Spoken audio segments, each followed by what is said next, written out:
Welcome to the Underground, the Steel City Underground, the black and gold standard for Pittsburgh Steelers coverage. Now, here's your host, Joe Kuzma.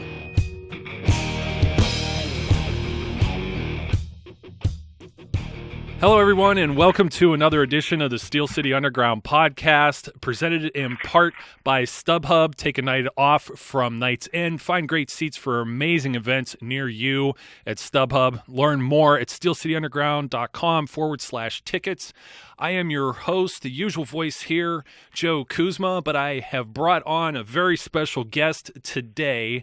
He is a former tight end for the Pittsburgh Steelers and Indianapolis Colts, and a name you may be very well familiar with these days. I'd like to welcome Weslye Saunders to the show. Weslye, how you doing today? Joe, thanks for having me, man. I'm doing well. How about yourself? Like I said off the air, if I complained, who would listen and who would care? So, well, there you go. I'm with that, man. But not too bad. You know what? I'm pretty geeked up about this. I think everyone's familiar with at least what's going on with you currently. But before we get into all that, I really wanted to talk about some of your backstory because, just to face it, like I said, and not to put this too bluntly or anything, but a lot of people think some of the social media campaign and things that you're doing right now is a little wild or non-conventional, and we're going to get into that, but they need to first understand where you're coming from with just your fight to make it into the NFL. Now, you played as a tight end at the University of South Carolina, and tell me a little bit about that because you had some very solid years down there. You were very much getting looked at as an NFL prospect, and then, lo and behold, you don't have a senior season. Yeah. That was kind of how my college campaign ended down there. A few immature mistakes on my part led to me missing my senior year when I was projected as the number one tight end in the country at the time. I had set a lot of goals for myself and the team, and to not be a part of that, it was a really crushing blow, as well as the University of South Carolina making it to the SEC championship that year versus Cam Newton and the Auburn Tigers. So having to watch that from the sideline was a very humbling experience. Yeah, just to think not only that whole year that was lost, but also that game that you're talking about, bowl games and everything. This is where the stories are made. This is where a lot of guys take that extra leap. So going from that and missing a senior year, is it true you were advised to not go back for that senior year? I mean, you could have been reinstated or went through a reinstatement process with the NCAA, correct? Yes, I could have gone through a reinstatement process, but at the time, we'd heard from a few NFL execs and a few agents who proposed that I was still going to go first or second round, being that I hadn't gotten hurt that season. So we made the decision, along with my colleagues at Nike, to head down to Dallas and start training for the NFL Combine at the Michael Johnson Performance Center. Yeah, and of course, being one of those top prospects, you felt you were ready. Everyone around you was giving you good advice, and it's not like you were just, like you said, the Michael Johnson Performance Center. For people who forget that Michael Johnson, an Olympian, and you had other NFL players and stuff helping you out. I think I read somewhere that Hall of Famer Michael Irvin was someone that was working out with you as well. Is that correct? Yep. Mike was a big help down there in Dallas. Yeah, down in McKinney. Yeah, so you felt you were ready for the draft. Some people were feeling maybe not going through the reinstatement process. There was no reason just to not look forward. I mean, this happens to a lot of players. It's why college players sometimes now, for example, Jabril Peppers sat out a bowl game. There's a lot at stake here. So there was maybe no reason. I mean, people look at this differently. Like when it comes to football, they set out this game or anything like that. But we see with the NBA. The NBA used to take guys straight out of high school. Now guys play maybe 1 year of college, and they're constantly having a problem with that, but it doesn't seem to be as big an issue for that sport versus football. But you found out, though, that there was something happened, and you were ineligible for the NFL draft, or there was something with the paperwork between that? So what happened was technically, being that I did not participate in any of the games during my senior year, I was not considered a senior. So when I declared for the draft, I should have declared as a junior, which no one kind of slipped through the cracks, I guess. And publicly, it looked like a snafu on the part of myself and my agents. But, we were told that I was considered a senior by year, and that I wouldn't have to go through any extra hurdles to enter the draft, which turned out to be false. But thankfully, by the skin of my teeth, I was able to reverse that verdict and enter the NFL draft. Yeah, that just seems like it's like a small error. It happened. I mean, we see all kinds of things like this happen where there's just like a misunderstanding. And of course, you're dealing with the NCAA and the NFL, which are two really large institutions. So you're prepared now. You're thinking, well, I know I didn't have a year, but I have 3 really solid years for a body of my work. Everyone around me thinks that I could be at least, at the very minimum, a day 2 draft prospect. So you're working out, you're working with Olympians, you're working with Hall of Famers, and then the worst of luck strikes. You end up with a fracture in your foot working out and getting prepared for the NFL scouting combine. Yeah, but to not make matters any worse, actually, I didn't want to interrupt your story before, but I had actually broken my foot in the process of trying to get reinstated for the draft. So we were in limbo about whether I was going to be able to participate in the draft at all. And, I missed that stress and everything. I just kept working and actually overworked my foot, according to the doctors. And they said it was a stress reaction at first, and that I just pushed it a little too hard, and it cracked one day. And about 4 days later, I found out, oh, hey, you're re-eligible for the draft now, so good luck. So, yeah, it was kind of good news and bad news all at the same time. Now, was that the same injury you sustained in college, or was that a different injury? No. I had a sprained ankle in college. This was my only. This would be the first time I'd ever had a broken bone or anything of that nature, and no one hit me. So Yeah, it's just one of those freak things. And for those of our listeners who really aren't, if you're not familiar with any type of athletics or you haven't played sports, there is such a thing as overtraining versus undertraining. We always hear about guys who are out of shape or they pull a muscle because perhaps they haven't been training in the way they should, taking care of their bodies the way they should. But on the flip side, you can have someone like Weslye here who maybe overdoes it in trying to impress any type of scouts or any type of staff and personnel with the professional teams, trying to look impressive, and then all of a sudden, you know what, you overtrain that hamstring or something like that, or you stressed, in this case, a foot fracture, and now you're really down on your luck because, I mean, this didn't happen, you got to think this happened between the period of now you're done with college, you made the decision that you're going to enter the NFL draft, and then there's the scouting combine, and there's just a few weeks in between that. So now you had to basically hobble into the scouting combine. Right. Yeah. A decision had to be made down in Dallas, whether if I would get surgery immediately or if I would try to let it heal as much as I could up until the combine. So I understood that surgery would mean I would have no chance of participating. So, of course, I took my chances with hopefully, drinking a lot of milk and taking my vitamins as much as I could and letting it rest up as much as I could until the combine, and maybe I'd be able to perform on it. We went to Indianapolis with the hopes that maybe it could hold up enough for me to show my athletic prowess, because I had been known as, a very athletic guy. I hadn't had a chance to prove it to scouts yet, so this would be my opportunity, only I would be hobbled by a broken foot. Yeah, it's rather unfortunate. You only got to do a few drills before you basically had to call it quits, and you probably didn't get to showcase your ability as much as you would have liked due to that injury. Not at all. But, it's kind of funny how things work out, as I said, because, I definitely remember sitting in the tunnel in the back trying to ice my foot before the 40-yard dash, and I had a big block of ice, and I was just trying to hope that maybe somewhere I could get the strength to run on it, man, but it wasn't happening. So, that was also a very humbling experience. So, yeah, I could only imagine. I mean, you're trying to show your best. There's, hundreds of other people trying to vie for the same spots, and then all of a sudden, I mean, at that point, how'd you feel about, did you think that the prospects were still good, that you could be selected by one of the teams come draft time, or did it seem like, you'd lost all hope? I'm just kind of wondering where we're at this point in time before you actually catch on with the team. Yeah, man. Mentally at the time, it was so many things going on. At 2011, the NFL lockout was going on. So even though we were looking forward to a draft, we were kind of under the assumption that there would be no football immediately after the draft anyway.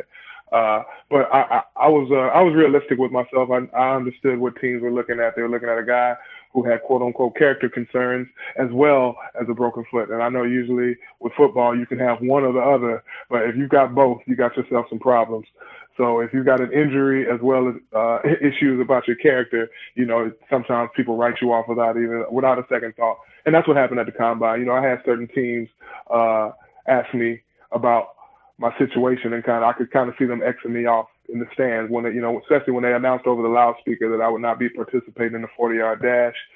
Teams who would come there to see what this guy had after a year, giving me the X off on the notebook. And it was hurtful at the time, but it was very also inspiring because I knew it wasn't the end, but it was certainly tough to deal with at the time.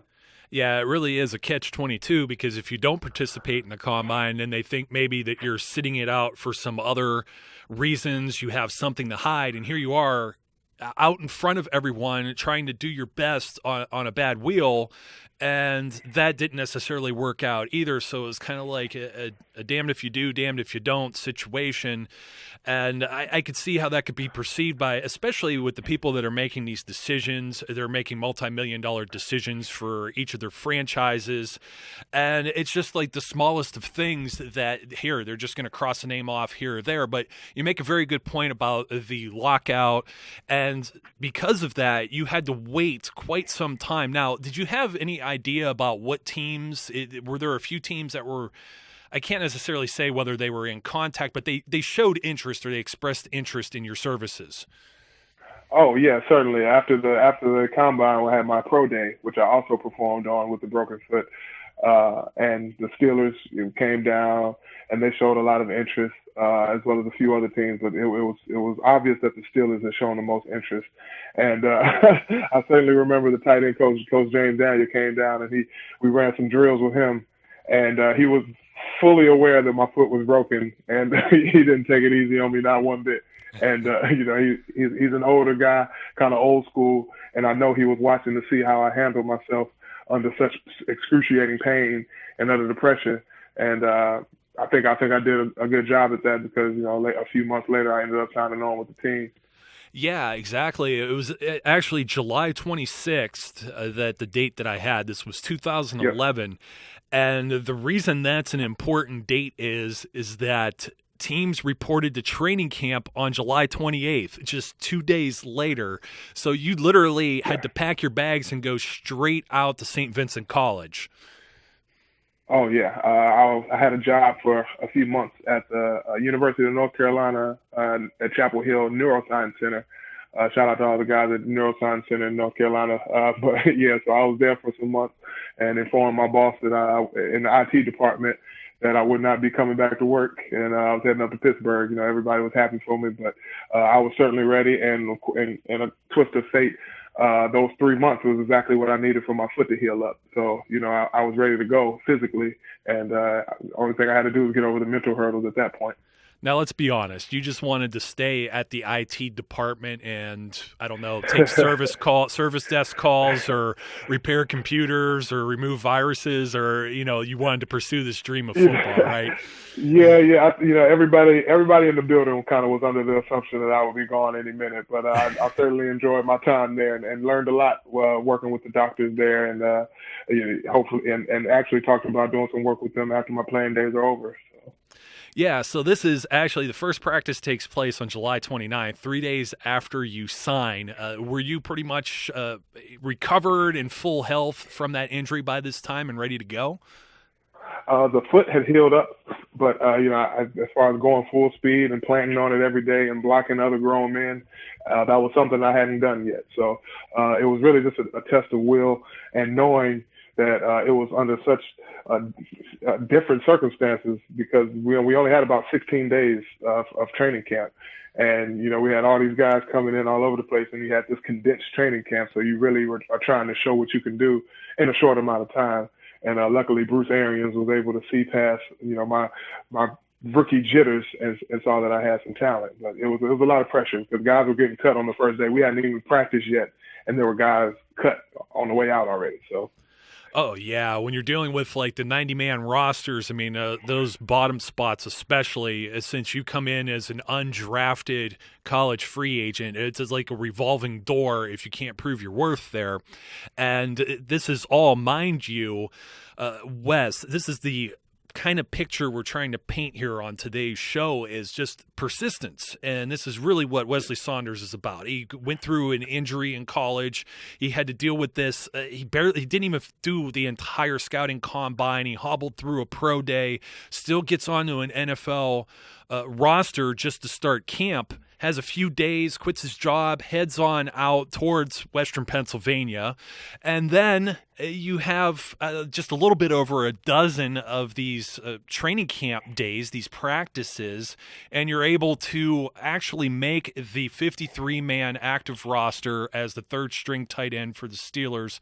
What was that experience all like? Because, I mean, to me, it's just fascinating just seeing your journey up until this point without even going further. Man, it was very gratifying at the time, but also I didn't want to pat myself on the back at all. I knew the player I was. It was unfortunate that I was a year removed from being the number one tight end prospect, possibly top 15 in the draft to now, people applauding me because I'm the undrafted free agent that made it. So, I was appreciative of the position I was in, but I also knew the work had just begun and I was going to solidify my spot on the team and not just be the dark horse or the guy that nobody expected to make it because I knew the player that I was. And I think Bruce Arians was able to see that and Coach Tom as well. Yeah, and I mean, it's kind of interesting, and we're going to talk probably about something that isn't the best of things to talk about here, but you do get to play for a year, and then all of a sudden there's another one of these. I don't know how to classify this, if it's like a misunderstanding or something that slipped up, but it was a suspension with an unauthorized use of a prescription drug. Was this something, I'm not exactly sure. Maybe it's best if you put it into your own words exactly what happened and how this may have been unfortunate for your career. Yeah, it was, like I said, during that time of the NFL lockout, I had a job and all that. And once the training camp started, we went straight into playing. And there's no excuse. I know exactly what goes in and out of my body. But at the time, I did not understand how strict the NFL policy was on anything that you take. Over-the-counter drugs, there are excess amounts of caffeine or what have you. So I took a prescription drug, Adderall, without a therapeutic usage exemption from the NFL, which means you can have a prescription, but you have to get a special one approved by the NFL. And because I did not do that, I was served a 4-game suspension, and it was, zero tolerance. So there was no debating it or anything of the nature. And I don't believe that they really cared to look the NFL anyway. I don't think they cared to take a second look at it and understand that I hadn't had an off season for the rookie training camp and the rookie mini camp where they teach guys about what you can and cannot take. And you go through these seminars and show, what's legal, what's not illegal. So, I wasn't awarded that. We actually did that during the season. So, during the season, we were taught all these things, but I had already tested positive for this test back in August of 2011, right when training camp ended. Yeah, and that is rather unfortunate. And I guess one of the things is that, if you're going to go out and abuse a certain substance, I don't think people are necessarily going out and grabbing Adderall in order to do it. It's usually you hear about something else. Usually you don't hear about alcoholism as much in the NFL as you do maybe marijuana usage or performance-enhancing drugs. And that certainly wasn't the case here from what I understand, but there was another suspension, and what ended up happening, I guess, is you served the 4-game suspension. You're in year 2 with the Pittsburgh Steelers, and then you're eligible to return to the roster, and you don't end up playing another game with the team. Would you like to discuss that a little bit, what happened? Oh, yeah. Well, I guess Todd Haley came along and decided that, and coming back into the locker room after that 4-game suspension was served, I knew everyone knew how much I had been working, and it was kind of a fault of my own to come in there a little overconfident, trying to figure out who was going to get cut upon my arrival back onto the squad, and nobody assumed it would be me. But it was just one of those things. After the Thursday night game in Tennessee, Coach Tomlin that Friday, Coach Tomlin informed me that they were releasing me. Yeah, and then from there, you end up having an opportunity to play with the Indianapolis Colts, which is, I guess, coming full circle since you had the scouting combine, which was held in Indianapolis. What was that like returning there, and how would you classify that experience with that team in general and even versus your time in Pittsburgh? Well, if I never had faith in anything before in a higher power at that moment, I did, because being released on Friday by the Steelers, signing with the Colts that Tuesday, and actually starting that next Sunday in Indianapolis and coming out of the same tunnel in which I was rubbing that block of ice on my foot just a couple years prior. It was an amazing feeling. It was a beautiful day. I remember we were playing the Cleveland Browns, and Bruce Arians at the time was with the Colts, and I knew his offense quite well. So he was able. I was in very good shape. He started me immediately, and it was such a gratifying feeling just to be back on the field and competing, and especially with a team that was so young at the time. And no one expected anything of the Indianapolis Colts that year. I think we were picked to finish 0-16. And, the young kid by the name of Andrew Luck went on a rampage. So it was wonderful. Yeah, you know what? That's something I hadn't even considered, and I have, my little bullet list of questions, but just a quick interruption and interjection. What's that like playing for not only Ben Roethlisberger, but Andrew Luck? I mean, you had two fantastic quarterbacks who were throwing passes and that you get the block for in the NFL. What's that like? I would call it lucky, because, I talked to a lot of guys in the league, and all they want is to play with a top-tier quarterback. That will change an organization. And I've seen how it can change an organization, how people can follow a strong general back there at quarterback. So it definitely prepared me, because I went from the Pittsburgh Steelers, which was the oldest team in the league when I got there in 2011, to the Indianapolis Colts that next year, which was the youngest team. And I brought, after 1-2 years of experience, I was the veteran in the room all of a sudden, with Kobe Fleener and Dwayne Allen both being rookies as well. So I brought a lot of experience that Heath Miller had taught me, and James Ferry and Hines Ward and all those guys. I brought it to Indy, and it helped a lot. And going on that run, that playoff run. Now, you had another shortcoming in Indianapolis. There was another suspension. Am I right? Yes. That the second suspension was for the exact same thing, actually, which we hadn't gotten expunged from the first time. So both of those at the same time was for the exact same thing, methamphetamine, which is Adderall. Dr. Lombardo with the NFL was very sympathetic about the situation. Their zero tolerance policy did not allow them to look twice at the situation, and I had to eat that one. And honestly, at that point, I just assumed my NFL career was over, just off of a simple slip up from a prescription. So yeah, I was pretty down in the dumps about that one at that point. Yeah, I could certainly see that. But the Colts, they waited it out, and you still had an opportunity to play that year as well, right? Yeah. Ryan Grigson brought me back along with Bruce. Actually, Bruce had left. So along with Pep Hamilton at the time, brought me back after my 8-game suspension. They kind of understood exactly what was going on from the inside out, so they had a little more knowledge about the situation than anyone else. So I think it showed a lot about them and the belief they had in me to bring me back immediately after the 8-game suspension, even after, I had an opportunity to go to Kansas City and replace an injured Travis Kelce at the time. But I kind of knew Pep Hamilton's system, and I felt I was going to be able to come back and play right away. So, I decided to come back to Indy. And, it was a blessing to even have an option of which teams I wanted to go to after an 8-game suspension, because a lot of teams would not be interested at all. No, of course not. And it's one of those things, and we hear it even with some current players, that, some guys have the scarlet letter on them. It's a pariah. You think maybe in some regard that some players, maybe the league works with a little bit more because maybe they're a star, or is it just a flat-out zero tolerance thing? Did you really have any chance to, I'm looking for the word here, to appeal either one of these suspensions? You think you were given a fair shake at all, or was it just, we're sorry, the rules are the rules? I think it's a little mixture of both, because I've seen situations. Obviously, I've never been arrested or had any legal issues, but I kind of feel like I'm tossed in the same boat as some of the guys that get talked about in that aspect. But I do understand what the NFL is all about. And, I used to have a coach tell me, be who you can afford to be.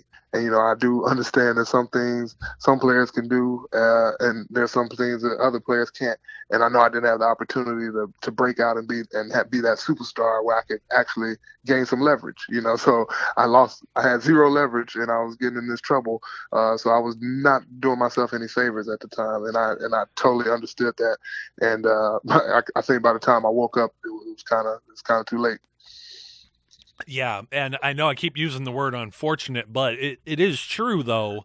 If you had played maybe your senior season with South Carolina, you had that experience of playing in a conference championship game or a bowl game, or maybe not an injury with the scouting combine, maybe even the same rules fluctuate depending on whether or not you're an undrafted player, because I can tell you, Wes, I think if you would have went first or second round, you may not have to go through the campaign you're going through right now. And I find it kind of ironic, too, that we mentioned full circle with Indianapolis, with the combine and coming back and playing for the Colts, that you also had an opportunity to maybe go and play for the Chiefs, and they definitely saw firsthand one of your maybe the biggest play in your career as a Pittsburgh Steeler, a touchdown versus the Kansas City Chiefs. So it just seems a little coincidental there. But, that often happens. It often happens to this day. Mike Tomlin sees somebody from across the field. They play somebody in the regular season or preseason and says, hey, that guy did pretty good against us. They saw firsthand,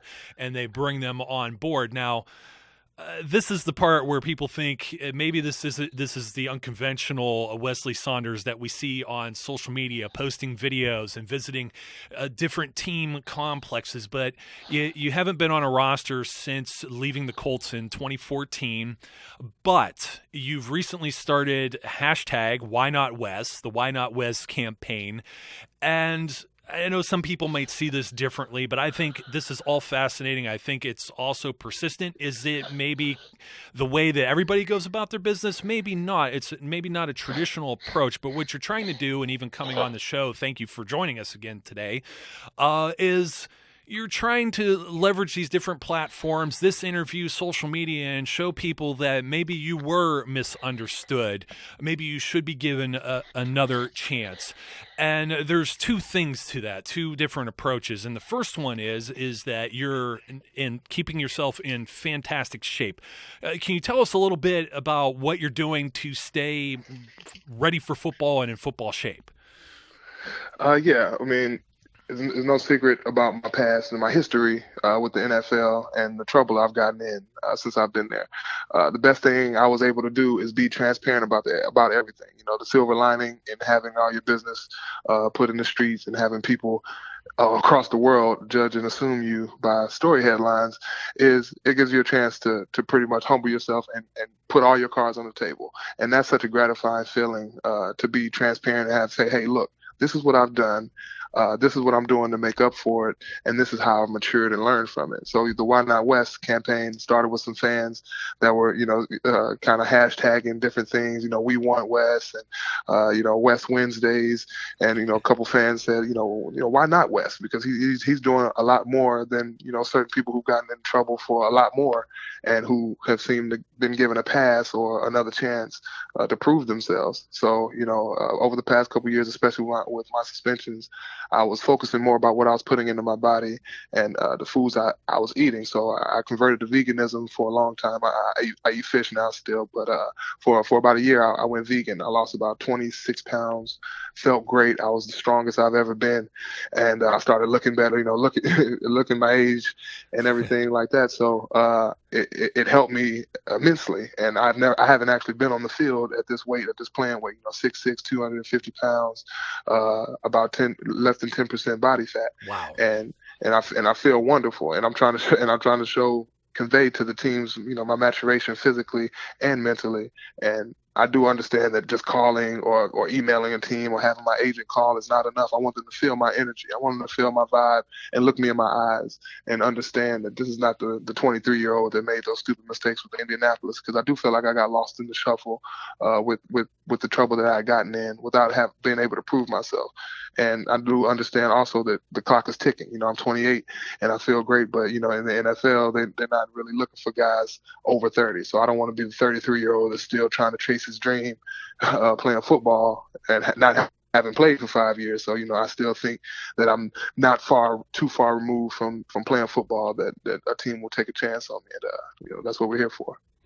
Yeah, you know what, too, and it's not unheard of, because Daryl Richardson didn't play for several years, and he ends up getting a shot with the Steelers last year, and he was on the active roster, and then Le'Veon Bell comes back, and he was kind of the odd man out, and now he's currently, I think he's still currently with the Jacksonville Jaguars, and he's around the same age as you as well. He's 27, so, and he was out for 2 entire years, so it's not impossible, and you hear of other players trying to do the same thing. And as part of that, there was a spring league that was down in West Virginia in the spring, of course. Yeah. But it wasn't really publicized a whole lot other than a few names. And you were a part of that. And we had an opportunity. We actually had an interview with the vice president of that organization, discussed some of it. But it really wasn't that much publicized otherwise that any fans or anyone else took interest in it. Was there any interest in that league and the games and some of those players by any scouts or any personnel within the NFL? Were people there watching? Oh yeah, as of yesterday, actually, there have been 21 guys that signed from the spring league alone, and one of the tight ends, a good friend of mine, Manasseh Gardner, was taken off the practice field pretty much by the Washington Redskins and given an opportunity, so he left immediately. So when that happens, that's kind of what the point of the league is for. A good friend of mine, Ahmad Bradshaw, told me about it. I went out there, showcased my skills, and the president, Brian Woods, did let me know that, there are many scouts there asking who I was, because being by myself for the past year, not being on the field, I kind of forget exactly how big I am until I get on the field, and I'm neck to neck with the offensive linemen, except this time I'm not as heavy as them, so feeling good and being able to move on the field like that did wonders, and teams definitely got that film, and we got some good feedback. Just no workout yet and no offer to camp yet, but I might be participating in the next spring league out in California July 15th, so we shall see. Yeah, and I mean, now most of this is your trips, and you had one to Seattle, I think, where they don't want you around there within the next year, but most of these trips, you're residing right now where? Right now I'm in Florida, and yes, I've taken in South Florida, Miami, and I've taken trips to Tampa, as well as Seattle, the Dolphins facility, Steelers. Actually warmly received at Pittsburgh and Miami. Not so much at Tampa and Seattle. The GM at Tampa let me know that he wasn't too pleased with my antics, so to speak, and even considered me a psycho. But I take it all lighthearted and fun. I got NFL executives blocking me on Twitter and making me seem like a crazy guy, and I'm not sure, because no one has ever really kind of taking this approach, I can understand that. I was prepared for that. I was prepared because I do know that people aren't as sociable as me. I'm a people person. I like to talk to people. I'm a jokester, but I do like to get my point across. And it does very much bother me that people have this perception of me that's just not true. And I kind of want to show that, and people won't know that unless I'm very aggressive and assertive in showing who I am without harming anyone. Because the point of all this is not to put anyone in harm and not to disrespect anyone of any nature. Yeah, I think my point in asking where you were as far as hometown right now or current residence is that you're making these trips on your own. You're probably a drive maybe to Tampa, but maybe, you could probably drive to Miami too, but you're probably flying to Pittsburgh, definitely flying to Seattle unless you're doing the whole road trip thing and seeing America. But if anything, you're guilty of being crazy I think you'd be guilty of being crazy for the game of football. It sounds like you're very passionate for the sport, and you just want everyone to you just want to say, hey, look, give me another chance. And you may get that opportunity as teams go to camp. There may be injuries. Some of these young players that have caught on with teams or are entering camps, maybe they don't have the experience of a Weslye Saunders. Maybe they don't have the pedigree. Of course, when you were with the Colts, you mentioned Kobe Fleener and Dwayne Allen, and of course, they had all their eggs in their basket with those guys at that particular time. But you've gotten to work with some great quarterbacks, and you definitely have the experience and knowledge to help a team somewhere. I would say, in my own opinion, it sounds like you should be a guy that should at least get a fair shake. But let's just say you don't. What are your plans if you don't end up playing football again? Is there a future in football for Weslye Saunders still? Oh yeah, well. Fortunately, I'm an NFL veteran now, so there's systems in place that they'll be paying for my schooling when I go finish my degree in journalism at the University of South Carolina. So I'm definitely looking forward to doing that and continuing on to law school after that. So I've had a plan for what I'm going to do after football for a while, but because I've gotten myself into such great shape, and I feel like I've actually gone back in time as far as physically, because I feel way better now than I ever did when I was on the field. I'd hate to ever think in the future, what would have happened if I had tried a little harder, So right now is the time. No one knows if this is going to work or if anybody's even paying attention, but I do know the sincerity of it is in my heart. And, they talk about when you're passionate about something, you don't have to be pushed to do it. It pulls you. So, I feel like I'm being pulled to do this right now. The fans are giving me so much love and so much energy. So, I can't stop now.